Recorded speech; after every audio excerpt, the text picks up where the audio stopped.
Okay, let's unpack this. Retirement. It's that time we all sort of dream about, right? Yep. Finally cashing in after all those years. Yeah, kicking back. Exactly. You picture it. More free time, enjoying things, maybe, taking that big trip. But the reality, well, it can be tough if the income isn't there. Those golden years might feel a bit more thin. That's the real challenge, isn't it? You want that comfortable retirement, but traditional safe investments often give pretty modest returns. Mm-hmm. And that's where this whole idea of chasing higher yields really starts to, well, look tempting. Totally. Which brings us right to today's deep dive. This fascinating world of investments promising returns, like north of 10% a year. Big numbers. Big numbers. Yeah. Now, I know what you might be thinking, 10%. That kind of makes you pause, right? Feels a little too good to be true. Yeah, like those late night TV ads. Yeah. Miracle solutions. And look, that skepticism is healthy, always. You hear huge returns, no risk. Red flags should be waving. But the stuff we looked at suggests there are legitimate ways to generate that kind of income. Double digits. They're not risk-free, obviously, far from it. But they're not just, fantasies either. Okay, so let's get specific. What kind of investments are we actually talking about here? What could potentially get you that kind of return? Well, our sources point to a few key areas. First, there are business development companies, BDCs. Think of them as like specialized lenders for smaller companies. Okay. Then you've got real estate investment trusts, REITs. That's your way into property income. We'll also look at preferred shares, covered call ETFs, and closed-end funds, CEFs. Right. And finally, we'll touch on energy infrastructure too, some income potential there. So our mission today, should we choose to accept it, Always. is to really dig into these high-yield options. We want to figure out why they pay so much, and maybe more importantly, what you, as someone thinking about retirement, need to seriously weigh up before jumping in. That's good. Let's start with those BDCs then, business development companies. What's the basic idea? Okay, so BDCs, they essentially provide funding, both debt and equity, to small and medium-list businesses. The kind of companies that might struggle to get a loan from a big bank or sell shares publicly. Right, maybe not household names. Exactly. And by taking on that role and the risk that comes with it, they can potentially generate pretty significant income for their investors. And the info we have flags a couple that seem to stand out. First, Main Street Capital, ticker MAIN. It's called a gold standard. Yield around 10.2%, and that includes special dividends. Sounds like a bonus. Yeah, that's a nice extra cherry on top. Several things make Maine look strong. They pay out monthly, which is, really helpful if you need regular income. Big plus for retirees. Huge. They're also known for having rock-solid underwriting standards. Basically means they're careful about who they lend to. Yeah, okay. Due diligence. Right, and they're internally managed. That often means lower fees compared to funds managed by an outside company. And yeah, those special dividends can really boost your total return. Okay, interesting. The other BDC getting mentioned is Where's Capital, ARCC, called BDC Royalty. Yield about 10.5%. Massive portfolio, like over $20 billion.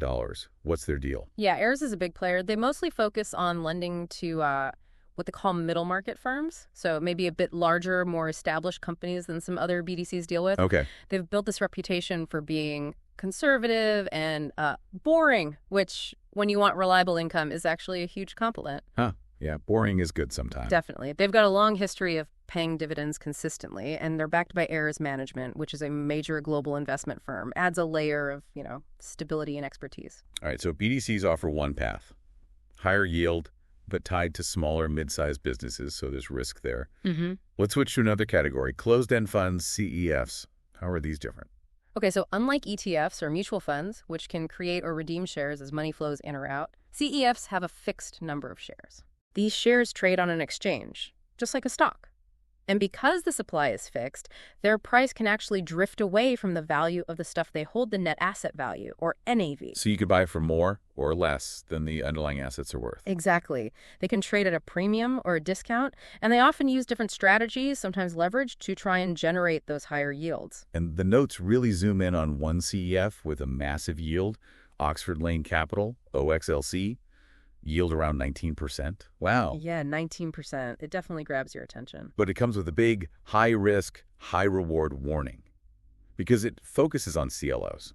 Collateralized loan obligations. Yeah. What are those and why the risk? Right. CLOs are basically bundles of corporate loans. Often they're loans made to companies that are below investment grade, so higher risk of default. It's okay, riskier debt. Exactly. So OXLC is playing in a riskier part of the debt market. Now, that 19% yield, it is real, paid monthly, but the value of those underlying CLOs, and therefore OXLC's NAV, can swing around a lot. So volatile. Very.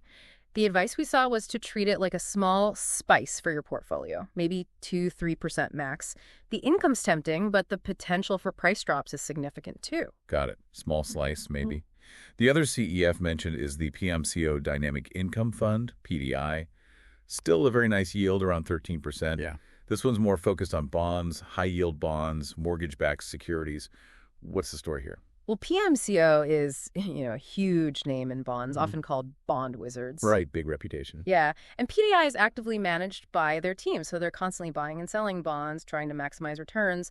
They also use leverage borrowing money to invest more, which can boost returns, but also increases risk. Magnifies things, yeah. Right.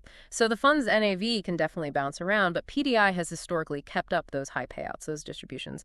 So it appeals to people who trust PMCO's ability to navigate tricky bond markets. Okay, moving from CEFs, let's talk ETFs, exchange-traded funds, aiming for high yield, but maybe with more diversification.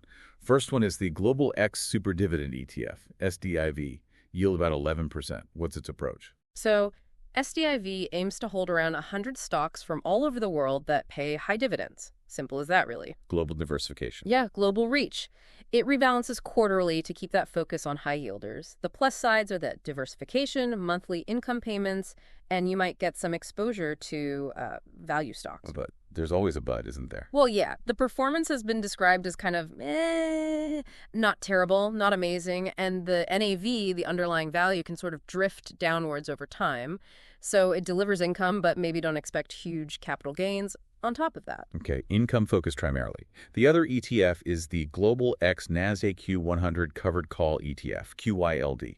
Yield around 11.8%. This one uses covered calls. Bit more complex. Can you break that down? Sure. So QYLD owns the stocks in the Nasdaq Q100 index, mostly big tech companies, right? Yep, Apple, Microsoft, those guys. Exactly. But on top of owning the stocks, the fund sells call options against them. It's called writing covered calls. Essentially, they sell someone else the right, but not the obligation, to buy those stocks at a certain price, the strike price, before a certain date. For selling that right, the fund collects money called a premium. Ah, okay. And that premium is the income. That premium is the income. It gets paid out to shareholders, monthly in this case, so it generates a steady income stream, and it can sometimes cushion the blow if the market drops a bit. But what's the catch? The catch is you limit your upside. If those tech stocks suddenly rocket higher, way past the strike price of the calls you sold, you miss out on some of those big gains because you're obligated to sell the shares at the lower strike price. Right. So you trade potential big gains for more consistent income now. That's the trade-off, exactly. Could be very appealing for retirees who prioritize that monthly check over chasing maximum growth. Makes sense. Okay, next category. Real estate investment trusts, REITs.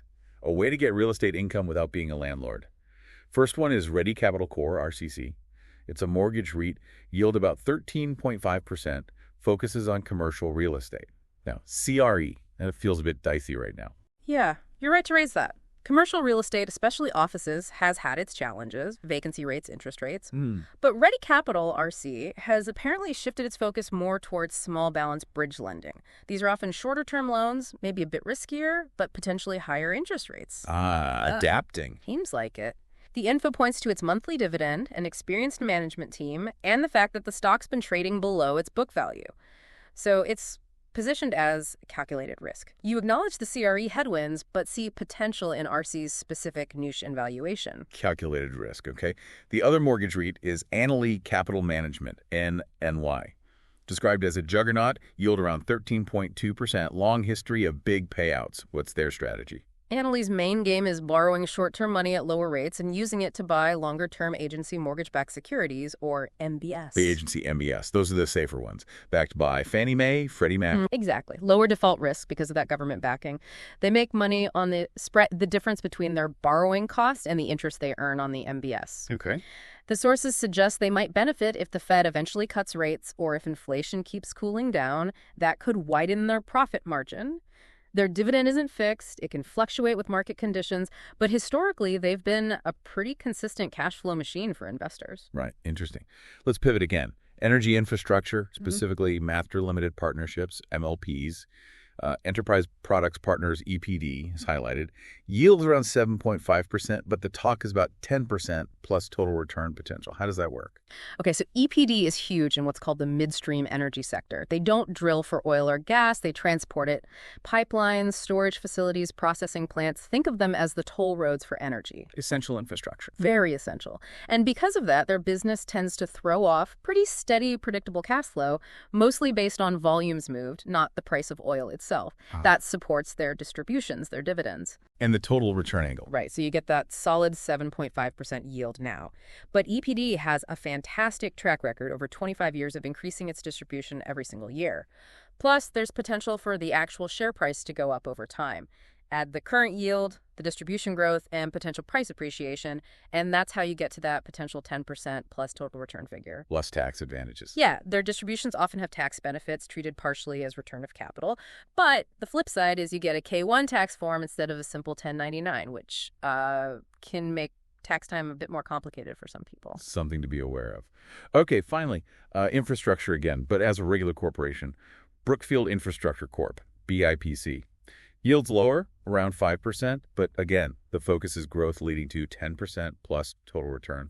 What do they own? BIPC owns a really diverse mix of critical infrastructure assets all over the world. We're talking toll roads, data centers, ports, pipelines, utilities. Wow, truly global and diverse. Yeah. And a key thing is that a lot of their revenue comes from contracts linked to inflation. So as costs go up, their revenue tends to rise too, which helps protect their cash flows. Inflation protection, nice. Very nice.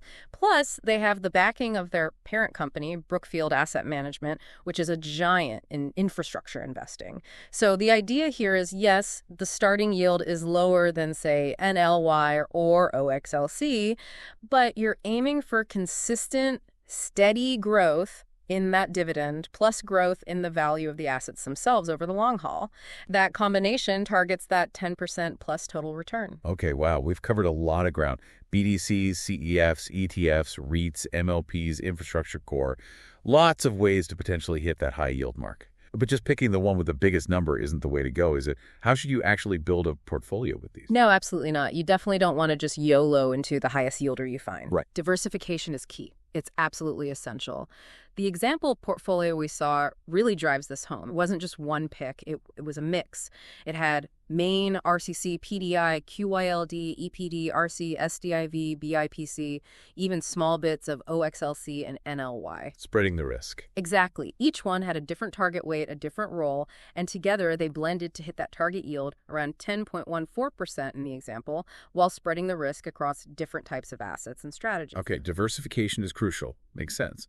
But even diversified, these aren't risk-free. What are the main risks retirees really need to have on their radar with these higher yield plays? Yeah, good question. Several big ones. Interest rate sensitivity is a biggie, especially for REITs and BDCs. When rates go up, their borrowing costs can rise, potentially squeezing profits and maybe impacting dividends. Okay. We also talked about NAV erosion with some CEFs and ETFs. The underlying value might slowly leak away, even if the payout stays high for a while. So your initial capital could shrink. Potentially, yes. Leverage is another one. Used by some CEFs, MREITs. It can boost returns in good times, but it absolutely magnifies losses in bad times. Leads to more volatility. And probably the most important one, distributions, dividends, they are not guaranteed. Companies can, and sometimes do, cut their payouts, especially if the economy hits a rough patch or their specific sector faces trouble. Right. That income stream isn't set in stone. Definitely not. You have to be prepared for potential fluctuations or even cuts. So it's not just about the yield number today. It's about understanding all these potential downsides. Which brings us to, taxes. Always fun. How do taxes work with these kinds of dividends? Is it straightforward? Rarely straightforward, is it? It really varies. Some dividends, like from many regular stocks, might be qualified, meaning they get taxed at the lower long-term capital gains rates. That's good. Okay. But a lot of the income from REITs and BDCs is often taxed as ordinary income, which is usually a higher rate, same as your job income. Yeah. Then some funds, like CEFs sometimes, might distribute return of capital, or ROC. That's not taxed right away, but it lowers your cost basis, meaning you might pay more capital gains tax later when you sell. Okay, delayed tax. Sort of. And as we mentioned with MLPs like EPD, you get that Schedule K1, more paperwork, potentially more complex tax filing. Definitely sounds like something you need to plan for. So any practical tips for managing the tax hit from a high-yield portfolio? Yes, definitely. The biggest one is probably location, location, location, meaning try to hold these high-yield assets inside tax-advantaged accounts if you can. Like IRAs or 401k. Exactly. Traditional IRS, 401k, let the income grow tax-deferred. Roth accounts, even better, qualified withdrawals are tax-free. That shelters that ordinary income from REITs and BDCs. Good tip. Anything else? Well, the sources generally advise against holding MLPs, the K1 issuers like EPD, inside an IRA. There's something called UBTI, unrelated business taxable income, that can trigger taxes even within the IRA. It gets complicated. Okay, avoid MLPs and IRAs. Got it. Right. And finally, just be aware of which investments might have tax advantages built in. Like we said, BIPC might distribute some return of capital, which defers tax. Understanding those nuances helps. Okay, great advice. We have really gone deep today into this whole world of high-yield retirement income. So wrapping it all up, what's the main takeaway for you, our listener? I think the core message is that getting a significant income stream in retirement, like that 10% ballpark figure, it's actually practical, it's possible, but it requires work. Careful selection, really understanding what you're buying, the risks and the rewards, and definitely diversification. Right. It's not a magic wand, it's strategic building. Exactly. It's about building a portfolio, not just picking one stock. You need a blend of these different income sources. And yeah, the value of these things will go up and down, markets fluctuate.